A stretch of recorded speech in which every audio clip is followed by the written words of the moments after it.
5 দিনের সরকারি ছুটি থাকায় কুয়েতে মরু অঞ্চল, রিসোর্ট, পার্ক ও সমুদ্র সৈকতে অন্যান্য দেশের প্রবাসীদের পাশাপাশি বাংলাদেশি প্রবাসীদের ভিড় চোখে পড়ার মতো। ঈদ উল ফিতরের সাথে বাড়তি আনন্দ যোগ করেছে বাঙালির প্রাণের উৎসব বাংলা নববর্ষ। পহেলা বৈশাখ ঘিরে কুয়েতে প্রবাসী বাংলাদেশিরা আনন্দে মেতে ওঠে।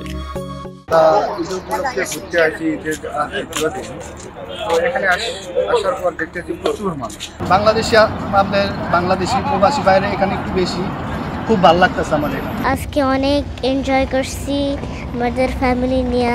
ঈদের দিন অনেক মজা হয়েছে। আমরা এই যে অ্যাম্বাসেডরদের ঘরে আসছি ফুল ফ্যামিলি নিয়ে।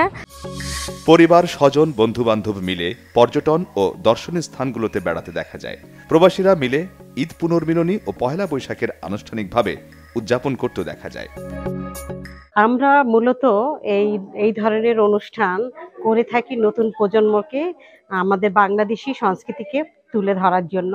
বৈশাখ হচ্ছে আমাদের একটা অংশ, বাঙালিদের একটা ঐতিহ্য।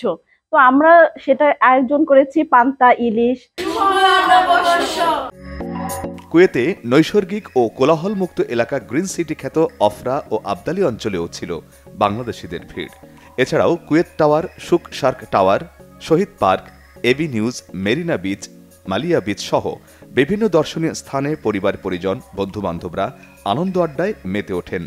প্রবাসী পরিবারগুলো নিজেদের হাতে তৈরি নানা রকমের পিঠা, বিরিয়ানি, পোলাও, দেশীয় খাবার রান্না করে নিয়ে আসেন। কুয়েত প্রবাসীদের ছেলেমেয়েরা খোলামেলা পরিবেশে অংশ নেয় বিভিন্ন খেলাধুলায়।